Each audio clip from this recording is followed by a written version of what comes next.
part 2 of Kevin Suares' interview. All right, Kevin, you got out of the Air Force and you went into civilian life, and you went to work, doing computer work. But you used your military experience then to do something with the Navy SEALs. Can you tell me about that? After I'd gotten divorced, I dated a Navy corpsman, female Navy corpsman, and while we were together, she actually was involved in a program where the SEALs would do a kind of like an indoctrination program out of 2 places, one at Groton and one at Kings Point, New York. All the Navy SEALs, was there training there? No. What this was that people, before they joined the Navy, before they signed in, they were talking to recruiters and stuff, and they were interested in becoming Navy SEALs, would go through basically a physical, a bunch of physical tests and stuff in preparation for them to go to BUDS, right? Basically, in the introduction to SEAL training. And what would happen is that if they went through the training and they passed these guys' tests, and these are all SEALs. Right? There's no such thing as a former SEAL. These guys were all SEAls, and most of them were either active duty or reserve. And I got to meet some really, really interesting people this way. But they would run these tests, and if the candidate passed them, then they would get the approval of these guys as SEALs to go forward. And these guys would give them an idea as to what it was like in real life, what the training was like, what the pipeline was like, and all that stuff. And essentially, they needed help both from a medical capacity and also people, warm bodies, being there to assist. And obviously, being former medical and knowing something about the military and having and being the holder previously of a secret clearance, was a lot easier for me to be able to interact with these guys. I knew what the military was, right? And these guys were green. They were completely green, and it probably was a little more trusting for the SEALs to accept me. And so we would go down there and basically take care of medical issues. Obviously, both sites or just we would go to both. It counted as reservist time for my then girlfriend, and for me it was, got to meet some really neat people, and got to help them in a program that was still somewhat in a testing phase, that actually went up all the way to the Chief of Staff of the Navy as to whether this should continue or not. Did it continue? As far as I know, it's still running. So what would you do when you'd be down there? Would you do this like on a weekend? These were done on Sunday mornings. These were done on Sunday mornings. And so. You would be the in-house medic? Well, I was secondary. My girlfriend would be primary. I would be secondary. And if she needed assistance in doing something, I mean, in most cases, it was just a safety valve. These guys were fairly healthy. We had a few incidences, but most of them were minor. In most cases, you'd end up like the guys who were lagging behind or hurt, and we would kind of like, okay, yeah, run next to them and keep them, keep their spirits up and that kind of stuff. But what they had to do was that there was the first part of it was in the pool, where they had a special side stroke that they had to learn that didn't break the surface. Your hands didn't break the surface, so it was all underwater, and they had to swim a certain period, distance in a certain period of time in the stroke, and then they would get out within a certain time period. Had to do a prescribed number of push-ups and sit-ups. I think they had to do it was like 60 push-ups in 2 minutes, and they had to do a certain number of pull-ups. And then they also had to do a bar hang, where basically they would hang from a bar for a certain time period which sounds easy, but isn't. I've seen these guys, and it's brutal, right? And they would do the push-ups and sit-ups and all this stuff, and they had to do it within a certain prescribed time, and then they would go out for a 6-lap run around a track, right? And all this had to be done in a certain prescribed time. And so basically from the moment that we got there, which was usually like 6 a.m., 5:30, 6 a.m., and they would start the process and just run all the way through. Some of them, like, you would do just a swim, and once they were done with the swim, you know, they could leave, or they could stay and watch. And once they passed the swim portion, then they would go on to the push-ups and sit-ups, and so it was like a graded thing. But essentially, I was there and helped them out for over a year in doing this. This is the same program that Lieutenant Mike Murphy, who is now a Congressional Medal of Honor winner, went through. This was part of his indoctrination. I never met him, but, well, correction, he was back, I think, for a Christmas party. And actually, when the accident happened with the helicopter that went in to save them, and we lost all those, we lost a bunch of SEALs. I found out because they had heard about it that morning, and because we were there doing one of the things, and they were talking about it. What incident are you talking about? Mike Murphy had led a bunch of guys in Afghanistan, I believe, and they were overwhelmed through a firefight, and so a bunch of SEALs went to provide support to try and get them out, and somewhere along the line in the flight, the aircraft was shot down by opposing forces, possibly Taliban, possibly insurrectionists, using like some sort of missile. So they lost, I think, between 8 and 12 SEALs that day, in addition to the guys that were with Lieutenant Murphy. So he, as I said, he ended up getting a Congressional Medal of Honor. There were quite a few Navy Crosses awarded. Marcus Luttrell wrote a book about it. I think it's called Lone Survivor, that I've read. But it was not a good day for the U.S. military. And the Navy SEALs that you were working with heard about it that day. You happened to be there training? Happened to be there with, doing a thing, and they were talking about it. And to a man, you could cut the tension with a knife in that there. There was actually quite a few guys that were retired, what they call the UDT, the underwater dive teams. One of them, his name was Ben. His last name escapes me at the moment. Was basically, this was the precursor to the SEALs, and he would tell us, the stories. And one of the stories that he said was that when he was being recruited for UDT, one of the chiefs turned to him and asked him, he says, "How well can you swim?" And he says, "I don't know, probably 8 to 10 miles." And the chief stopped and kind of looked at him a little funny and said, "Okay, that's okay. We'll teach you how to swim." He passed away some time back, and I have pictures of actually him and his grandson at one of the SEAL events in Greenwich that I forwarded to his family afterward. So I actually have pictures of, they do a demo every year in Greenwich, and I have pictures of that, of the SEALs doing the demos and stuff. And they come in with a helicopter, and they do like a fake blow up of cars and fake terrorists and stuff, and they let civilians shoot like M60 machine guns and stuff. Kevin, did you join any veterans organizations after you left the service?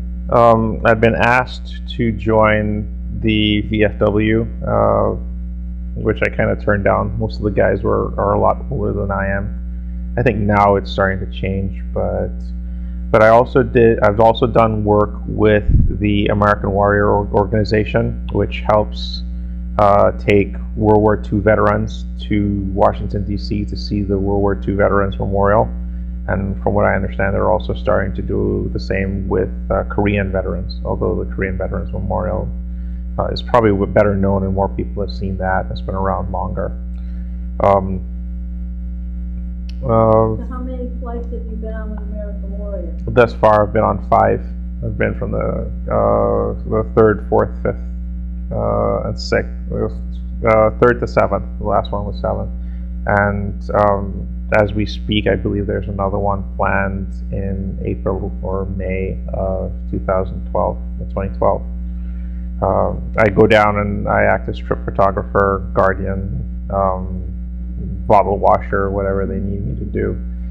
But it's kind of one of the, I feel this my way of giving back to the guys.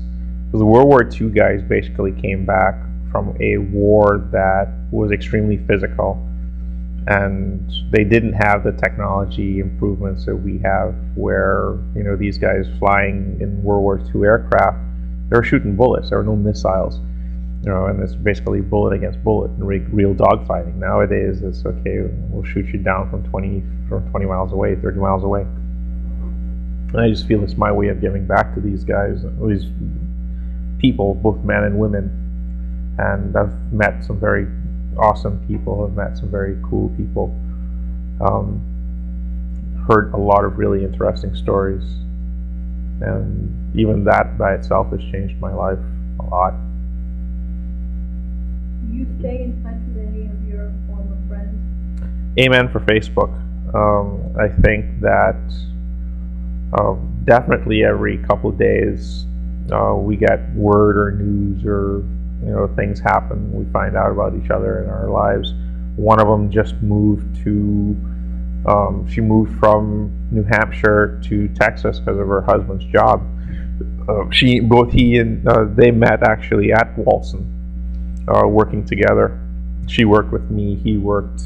He was, I think, he was a physical therapist or a medic, and they met there. So you see their kids and stuff, and you see, you know, kids of people that you served with, and you hear about marriages and divorces and all the good stuff. But yeah, quite a number of people we stay together with. Do you have any reunions? Not really.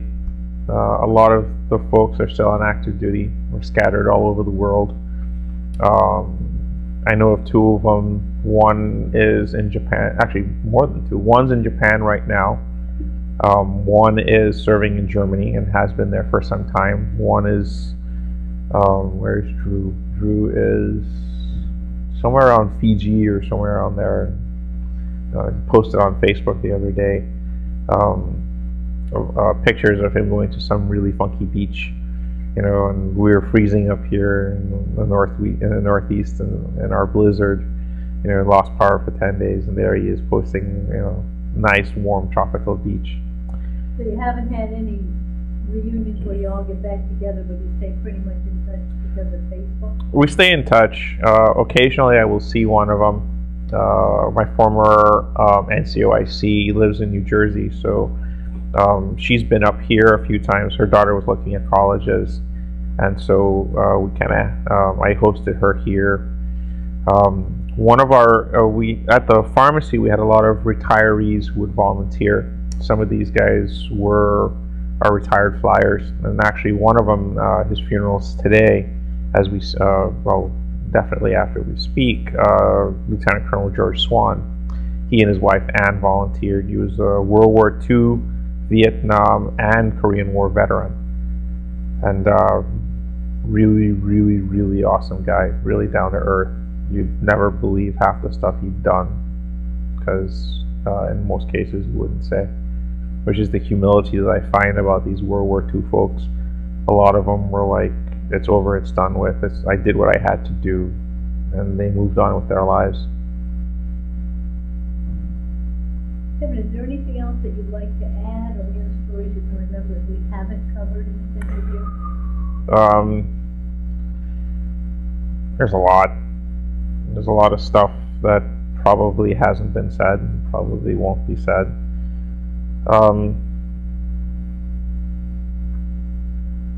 but I enjoyed my military time. I think that in some days I think that it probably I probably shouldn't have left. In some days I think it was a good thing that I left. But I try not to have regrets anymore, because if it weren't for coming to Connecticut, I wouldn't have met the people that I know now, and the friends and the relationships that I've developed and cultured. So I wouldn't have been involved with American Warrior. I wouldn't have done a lot of the things that I did do. So, as I said, no regrets. Not to mention we don't have enough videotape of those stories. Well, do you have one favorite one? I was living on base housing, and at the time we had really nice condos. Ours was a 3-bedroom condo on Fort Dix that actually, after we left, they tore down, which was a shame because they were probably no more than like 4 or 5 years old. And the way how the blocks were was that it was shaped kind of like U-shaped, with the road as an artery, and then you had the road in the middle where you'd have parking in the middle, and you'd have a lot of recruiters and a lot of different services, because it also served as housing for like Willow Grove and other places. The guys next to me were Marines, right, stationed at Willow Grove. One of the guys across the street, and his wife and his 2 daughters. He was a recruiter. He was a Marine recruiter, and really brusque guy. And one day I was at home. I can't remember why, but I look out my front window and I see smoke pouring out of his front window. And I'm talking about like not just little smoke. We're talking about blue smoke just like shooting out. And I bang on my neighbor's door, and because he was home, I can't remember why either. He worked at the hospital. I knew him fairly well. He was Navy. And I told him, I said, hey, go call the fire department. Because I think that they're still home. Somebody's in there. And I go across and I bang on the door, and I get a response. And I'm thinking, there's somebody in there, right? So we got to figure it out. What's going on? I break in through the front windscreen. The window was open, so I pulled the screen out, threw it aside, went in, low crawled through the house, tried to find somebody, to find out that there was nobody home. They had a baby, and what had happened is that they left a pot on the stove with a bunch of baby bottles that were warming, and the water had evaporated, and the baby bottles were plastic. They were melting. You had this blue smoke everywhere, which is what it was. But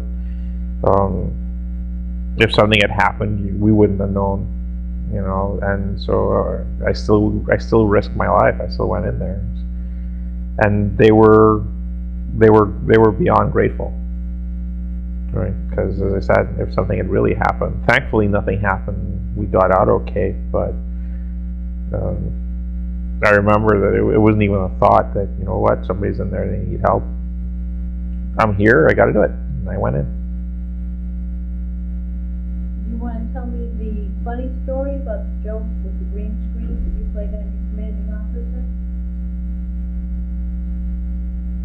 Earlier you had said you did something with the computer screen. Yeah, that was my supervisor.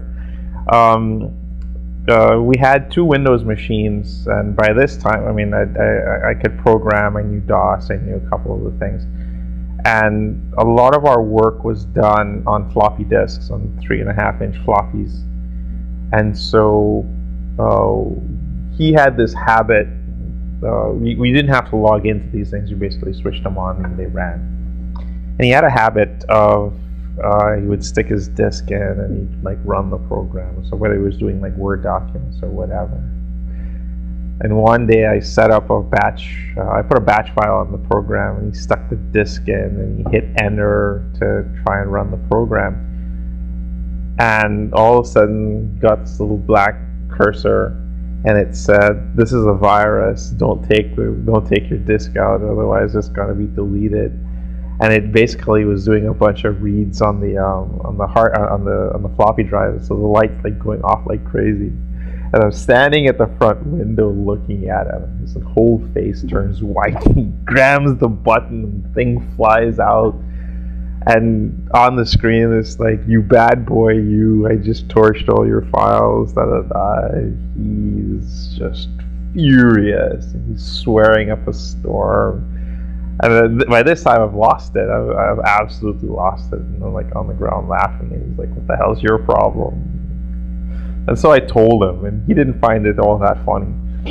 Right? I said, "There's nothing wrong with your disk. It's just a joke I'm playing on." And he's kind of. But he was always said, "Don't take it out." He took it out. Oh, he yanked it out. He yanked it out as quick as he could. It was, as I said, his entire face, went from like sheet white to beetroot red. He was pretty mad. And we did a few things like that. One of the guys at the passenger terminal was dating this girl fairly seriously. They actually eventually got married. And I walked up to him one day as we were rotating in. So basically, I'd just come from the hospital. And I walk up to him and I'm like, "Hey, congratulations!" And he's like, "For what?" And I'm like, "Oh, she didn't tell you?" Oh, nothing. And he's like, no, what? And like, nothing, absolutely nothing. And he's like, "Are you putting me on?" I'm like, "Yes, I'm putting you on. Just don't worry about it. There's nothing great. There's nothing wrong, or whatever." And I kept him going for about 6 hours, 7 hours, until finally he calls his girlfriend at work, and he's like, "Well?" And she's like, "Well, what?" And he's like, "Do you have something to tell me?" And she's like, "No." She really doesn't know. And he comes back to me and he's like, "Are you putting me on?" And I'm like, "Yeah, I'm putting you on. There's nothing you need to know. It's, you're all good." And I think we had him going for a couple of days. So, because obviously she doesn't know what he's talking about, and he's coming in and asking me, and I'm denying it, like, no, it's just a put on, it's just a put on. We're still good friends. We're Facebook friends now, so. Yeah, they're divorced, but that's okay. I had nothing to do with the divorce. So, lots of stories. All right, well, thank you, Kevin. Oh, you're welcome, Eileen.